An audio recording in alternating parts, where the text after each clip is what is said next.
Presiden kelima Republik Indonesia, Megawati Soekarno Putri, menyinggung soal surat perintah 11 Maret Super Semar dalam peresmian patung Bung Karno di Umah Petruk, Sleman, Daerah Istimewa Yogyakarta pada Rabu 23 Agustus 2023. Megawati menyinggung episode pelengseran Soekarno dan menyebut soal penyimpangan sejarah. Saat itu, kata Megawati, Bung Karno sudah dilantik oleh MPR sebagai presiden seumur hidup. Megawati melanjutkan ada ketetapan MPRS yang mengangkat Soeharto sebagai presiden menggantikan Soekarno yang disebut bersumber dari Super Semar hingga soal munculnya keterkaitan presiden pertama Indonesia itu dengan Partai PKI yang terlarang karena adanya indikasi bekerja sama. Ketua Umum Partai Demokrasi Indonesia Perjuangan (PDIP) ini kemudian menyebut soal masa jabatan presiden yang belakangan menjadi polemik menjelang pemilihan presiden Pilpres 2024. Dia menyimpulkan masyarakat tidak konsisten dan meminta untuk menjalankan keputusan yang sudah ada.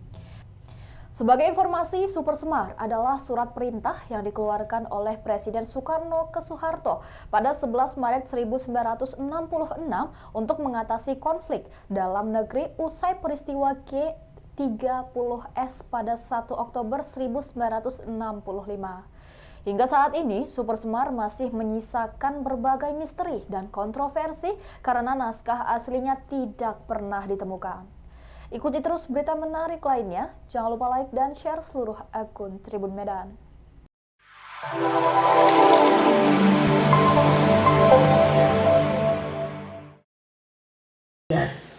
Ini persoalan politik dan masalah geopolitik.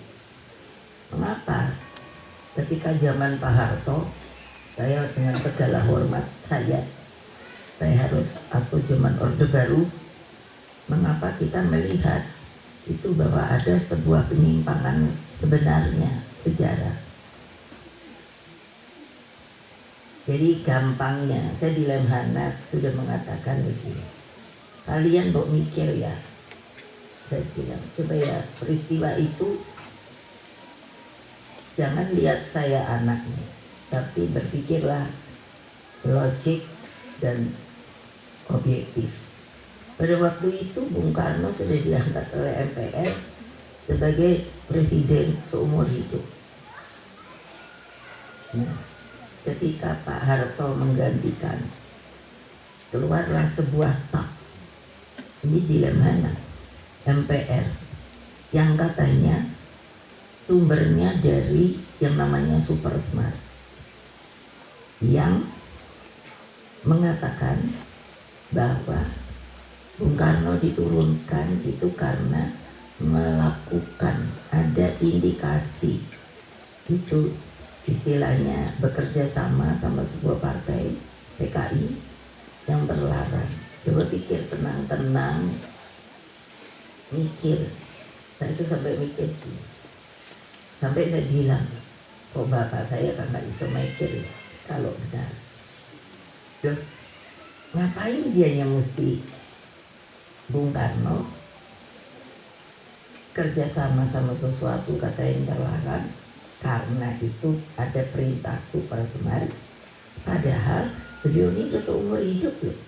Coba tolong pikirkan, artinya lah ngapain orang coba enak-enak presiden seumur hidup loh, orang sekarang aja masih aja mau dirubah-rubah. Padahal kita sendiri yang bikin ya, jangan kelamaan. Nah, sekarang mau dirubah dan lain sebagainya. Saya bilang kenapa orang Indonesia tidak konsisten ya? Yang kalau udah putuskan dia jalankan gitu loh. Ini yang tidak ada sekarang menurut saya. Jadi selain tadi menanamkan kecintaan kepada negeri ini.